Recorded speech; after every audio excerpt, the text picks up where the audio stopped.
there's no reason why it can't be done. You will have those weeks when no one calls you back, but you just have to keep grinding. What do you tell the person who feels like it's too late to restart a career?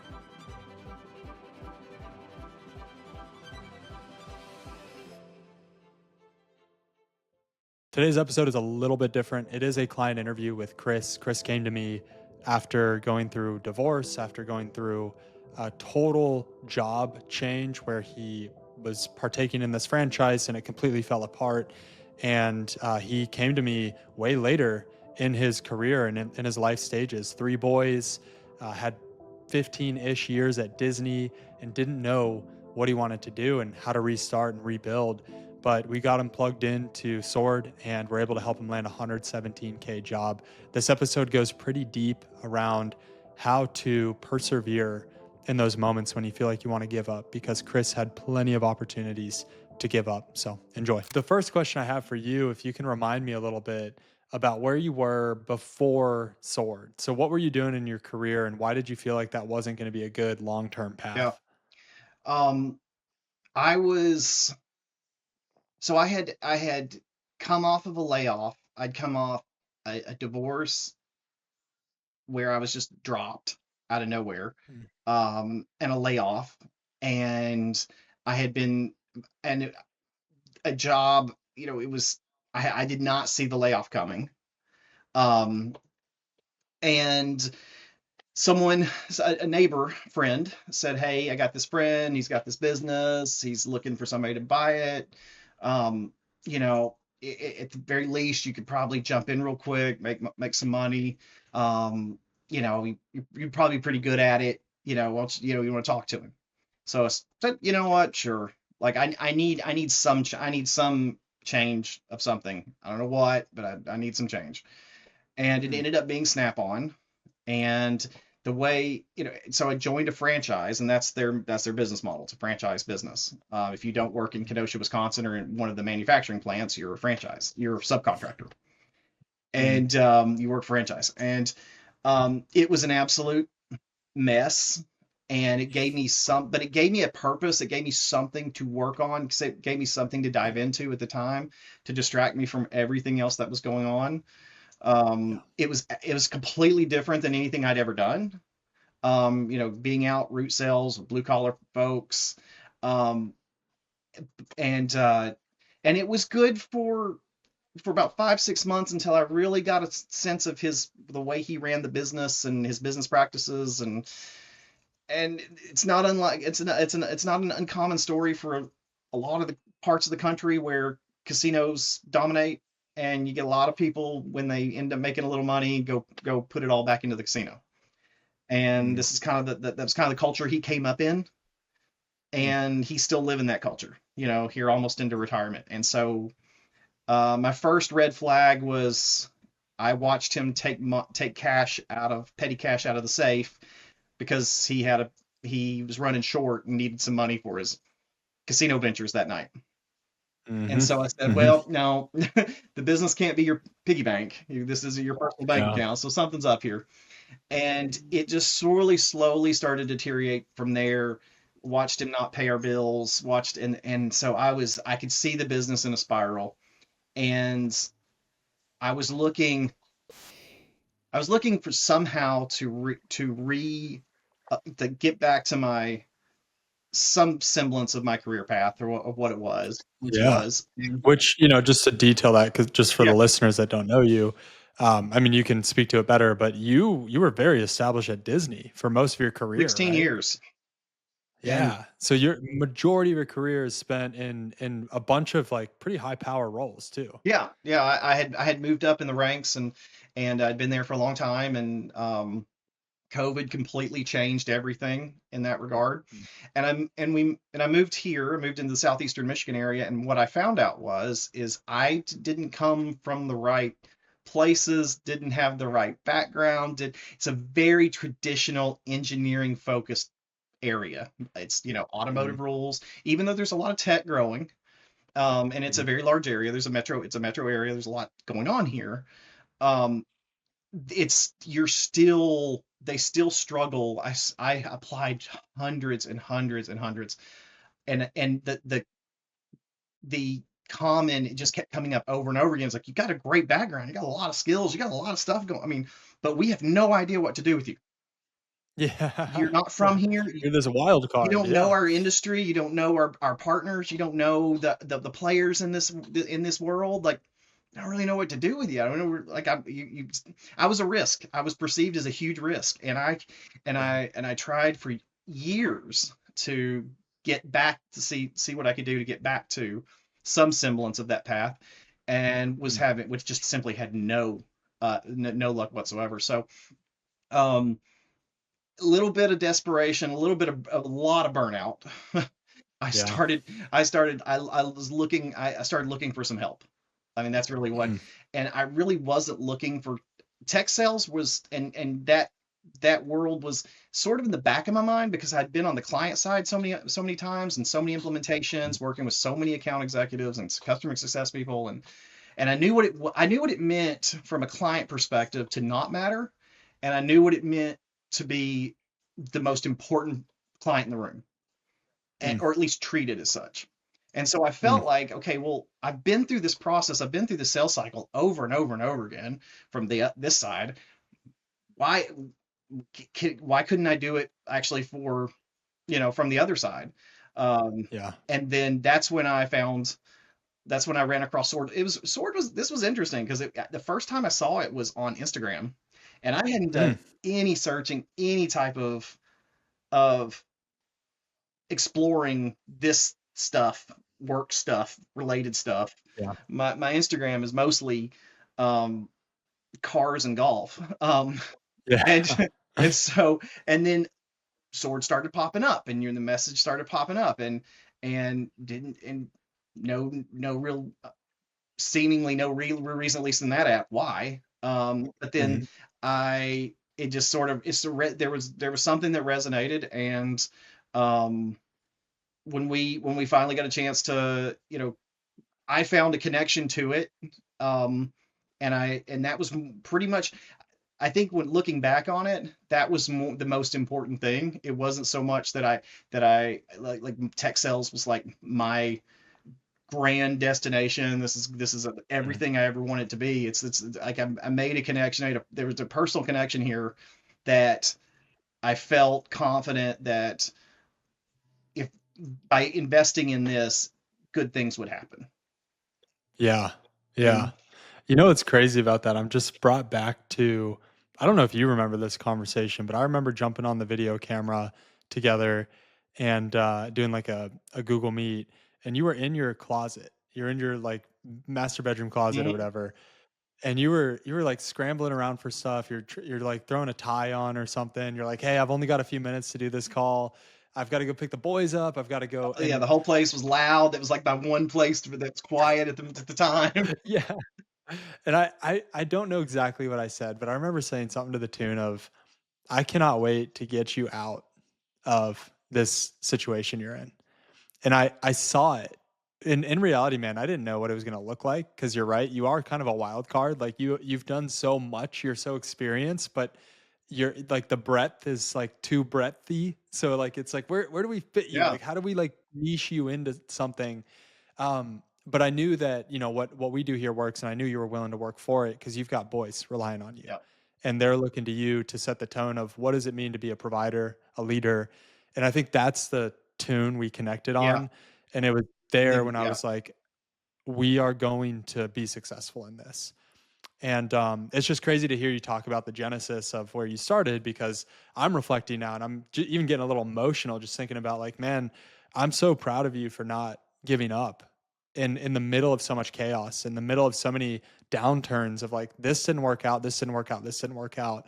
You were willing to risk. I mean, you've probably never invested in an online coach before, have you? No. No. From Instagram, like Yeah. you were willing to do something so wild, Nothing so outside of sketchy. academics. Yeah. Yeah, and, that's just not the default for men to and I mean, humans to do, and so, I don't know, I think we know it's divine providence ultimately, but, just to think about where you were and, where you are sitting on the other side of the camera now, it's insane, man, and it's been a long journey and you fought for it, um, but it's just cool to see you here. It's wild. It's surreal. Well, and even what I landed in was, it's not what we expected it to be. It Yeah. is not, it's not SaaS at the moment. Yeah. This is a business, this is a local business, that's growing rapidly, across the Midwest. Um, they they sell very high end granite stone to designers, architects, developers, fabricators all over the place, and they're growing super quick and needs someone needs someone who has a lot of experience doing a whole lot of things. And Yeah. and they found me. It was a recruiter that found me. I didn't pursue this one as I was pursuing everything else. All of a sudden, this guy called that like shows up. And I said, Yeah. I said, you know what? I told him in the very beginning, like, I don't, customer success, what you're asking for does is typically exists in another industry, but I get why you want it, they want it, they're asking for it. And so while I'm kind of on the fence about this, I'll take the meeting, because I had a good Yeah. conversation with the recruiter, and I kind of almost didn't take it. Took the meeting, and turns out that that after that first meeting, that they were who they said they were. They're growing like Mhm. crazy. Um they were really enthusiastic of what I brought to the table, and through the whole process I used exactly what we did, or exactly how we do the process, and they were completely blown away, to the point where they told me the other day, told me 2 days ago. He said, after all you did, you're sending us videos, you sent us this presentation. After the presentation, we told, and that first interview and those first phone calls, we told the recruiter, don't send us anybody else unless this guy doesn't work out. Like, we're good as long as this guy, and if this guy doesn't work out, we'll see other people. And I didn't know that was happening. I had no idea this was happening until like 2 days ago. But Wow. they were so, they told me, like I said, a couple days ago, the CEO and the COO, like, he said, no one is, they've never seen a process like that, someone attack them like that. And it's Mm. like, we didn't have, we sort of felt like, if, or, we didn't have an option. If you are who you said you were, or you come in and you are who you say you are, and this is the kind of work that you do just to get in, you're good, we're good, let's do this. Come on. So Let's so go. so even though it Let's was a go, little man. unorthodox out of it, in terms of the sequencing and how I still use the exact same process on them, Mhm. and it Mhm. locked it. From what I know now, turns out it locked it in very early. I just had to show up Yeah. at the And point, finish the and job. just finish. Yeah, I just had to show up and close. It's awesome. I think because you've got such a unique experience with your job search, I kind of want to dig into stuff I normally don't get into in these interviews. So, one question I have for you is, what do you tell the person who feels like it's too late to restart a career? Um, you really the you really don't have a choice. If you are in that mindset, if you're thinking that way, you have to, whether you like it or not, because more than likely you are in a place where people depend on you, and people are, there's more than just you. You're not sitting in your one bedroom apartment just trying to figure out what, because if that's all you're doing, you can DoorDash in most parts of the country. You can DoorDash and pay your bills, but um, you it's there's no reason why it can't be done. It will feel Mm. like you will go through the valleys where it feels like it can't be done. And you will have those weeks when no one calls you back. and, and you may have multiple weeks stacked on top of each other where no one calls you back. But you just have to keep grinding, and I think you have to believe in your own story. I That was one thing that was something that I had heard a long time ago, and from a leader, and I didn't really understand what that meant at the time. But you are the keeper of your own story, and Yeah. if you tell a good story grounded in truth and you're authentic, you will there are people out there that want to bring you on. that want you to be a part of their team and be a part of their organization. You just have to do the work and go find them. Um, Yeah. and I think that's it. It's not really, I don't know if you're ever restarting. You just have to know how to go and go find, and then again, tell your story and and Yeah. and and be and not in a way where you're dragging your, dragging you're putting your head down and telling your sob story. Like an Eeyore. You know, Yeah. you've got to get out of that mode, and you've got to be able to you got to be able you got to get back on the horse and got to be able to market yourself, and you'll be Yeah. okay. You'll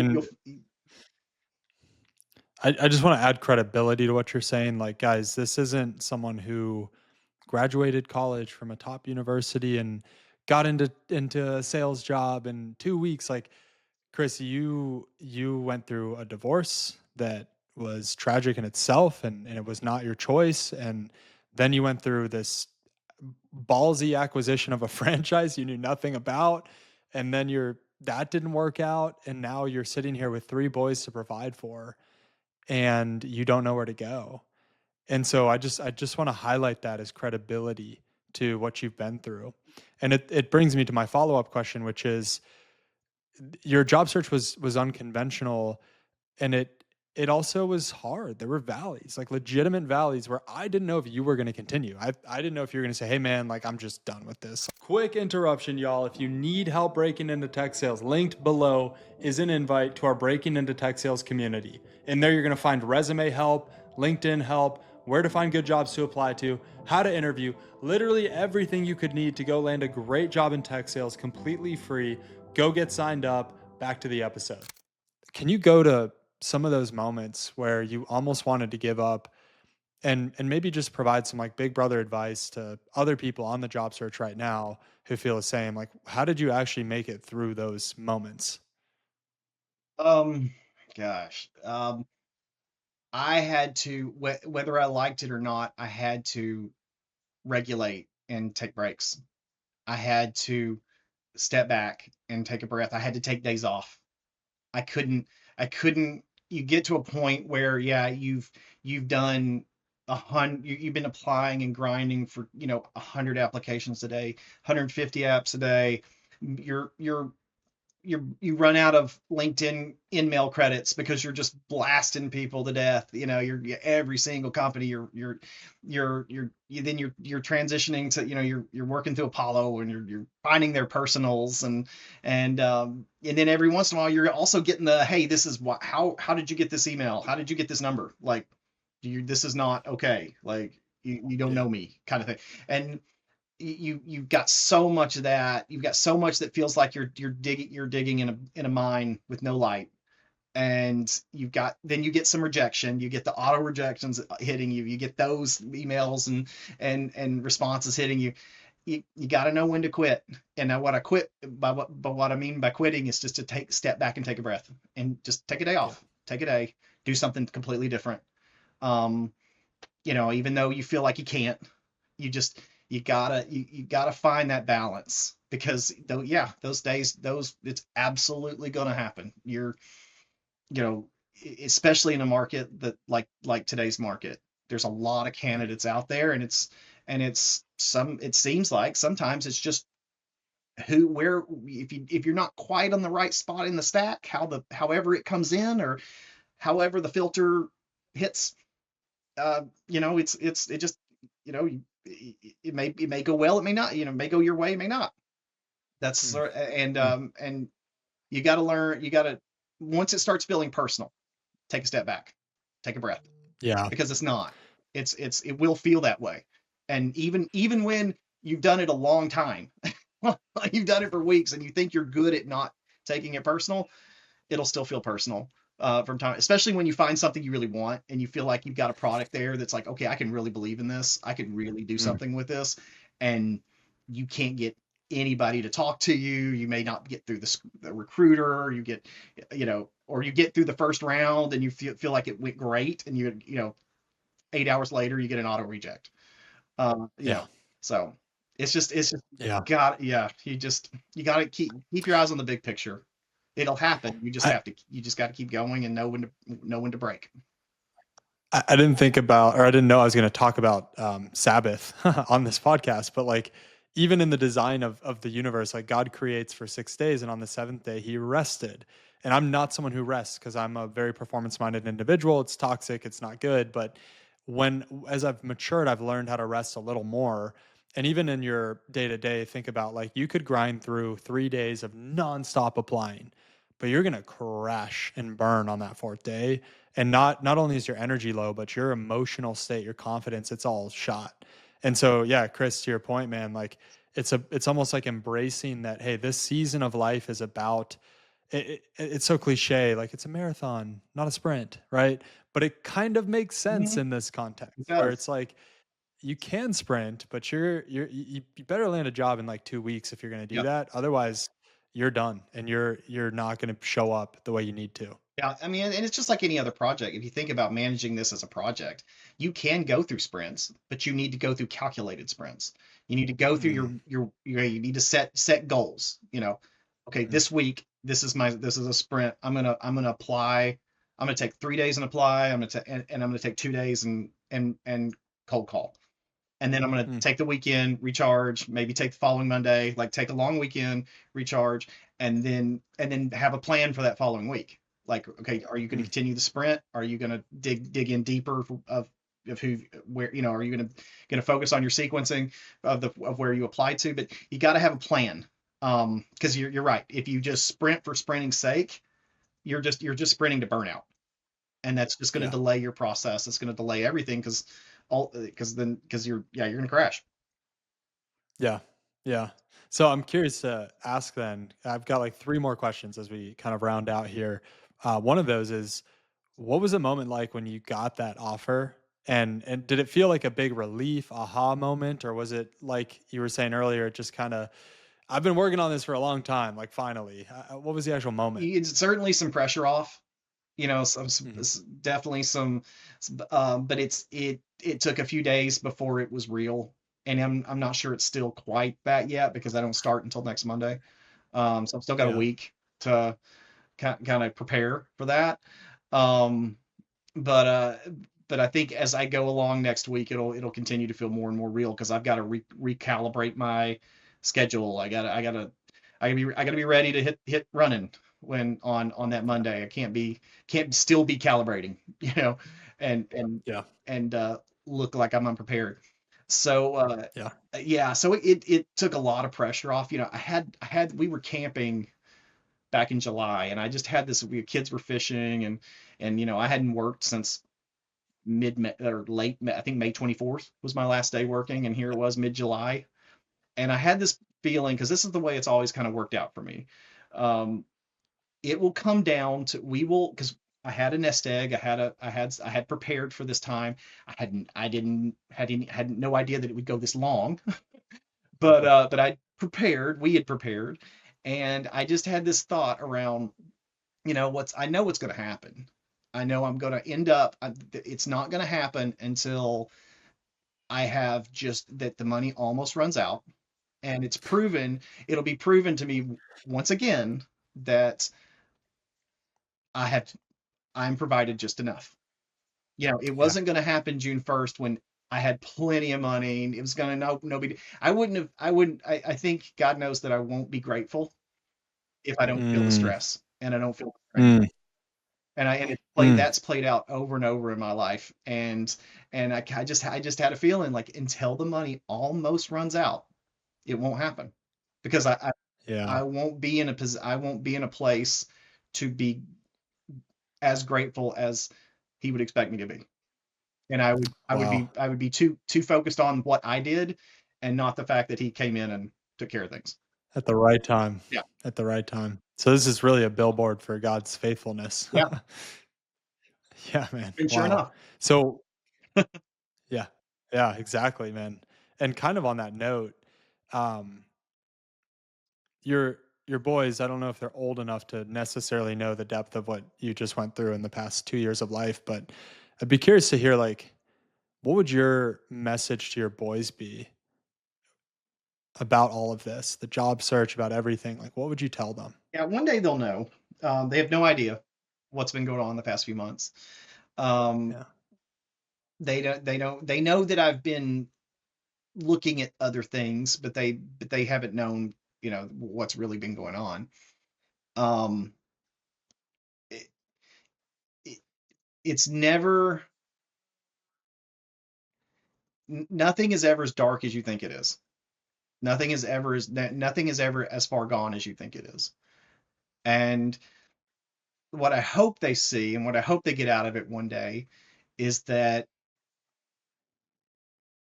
you just never stop grinding, you never stop fighting, you just keep getting back up, and everything is, and you keep your priorities right, and you remember why you're doing it, and Mm. um, things will things will be okay. He's not gonna let you Mm. down. He's not gonna drop you. Sometimes you'll be humbled. Sometimes you may find yourself 35 years old, or door dashing, or delivering pizzas just to pay the bills, just to get through a season.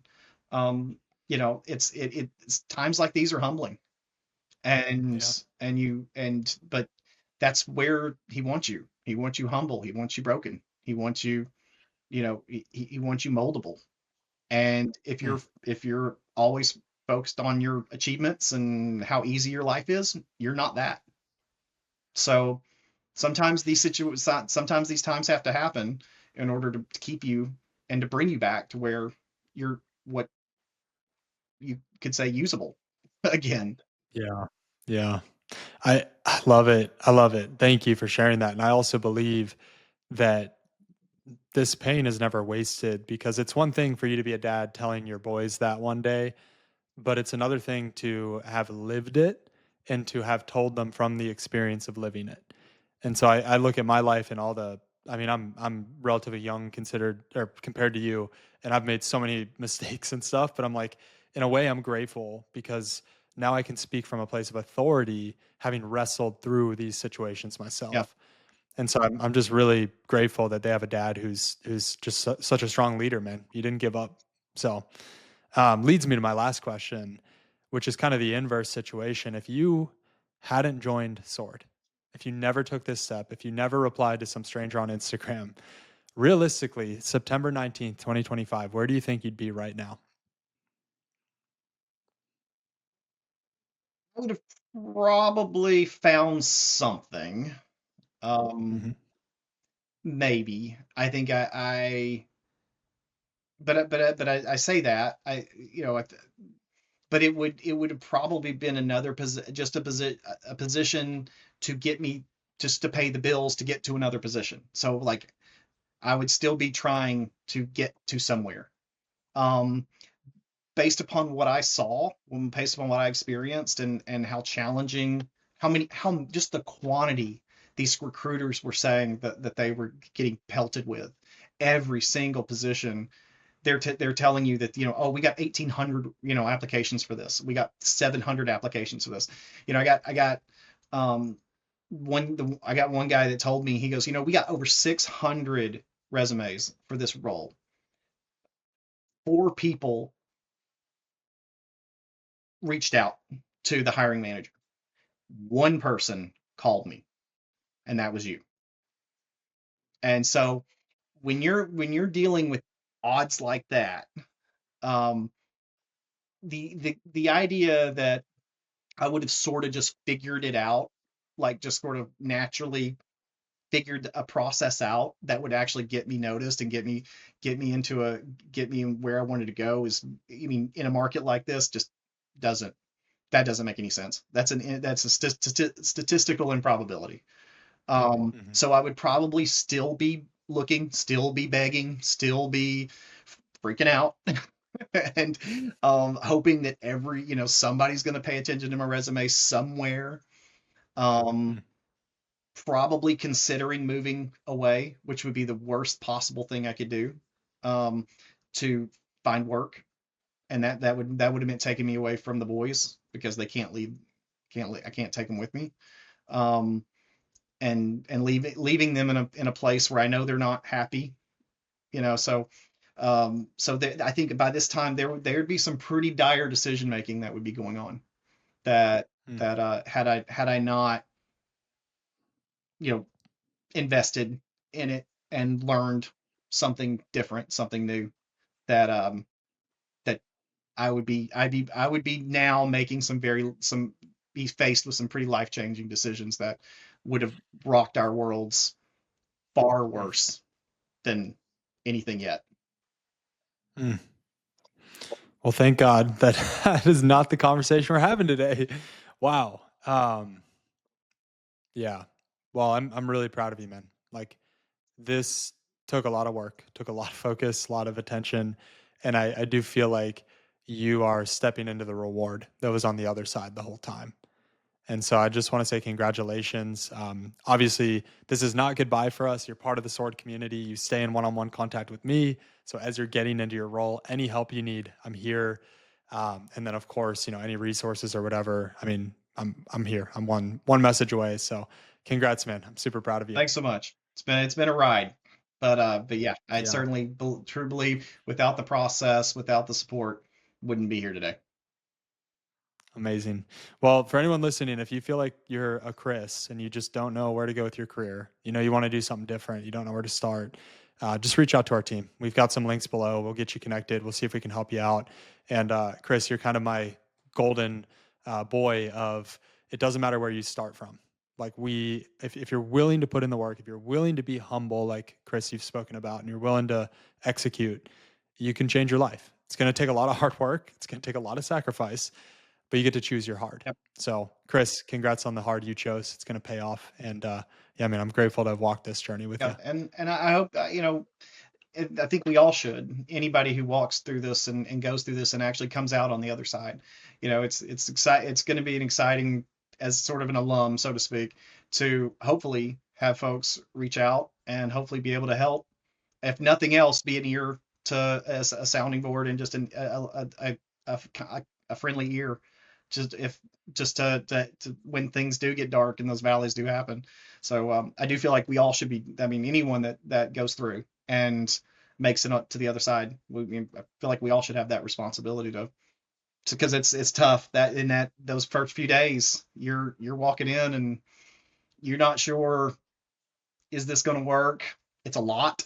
We talk about the curve, and the curve is real. And then you're thinking, you hear that 30 days, and you're thinking, hey, yeah, this is it. Oh, I don't have to worry about anything. 30 days, I'm golden. Well, it can be, but God may have other ideas, and it may take time, and yeah, you doesn't matter where you're at. Um, that that this the process works, and you may find yourself going down a different. I found myself in a different direction than I thought I would. But but it's but I feel pretty confident that's exactly where I need to be, and without it, I wouldn't. I don't. I would have been up against who knows how many, and I may have said the wrong thing or made the wrong move, and I would still be pushing that apply button. So Mm. Excited for you to start this role, man. Then all this energy you've been putting into this is going to get redirected in the right direction. absolutely. It's amazing. Congrats. Thanks.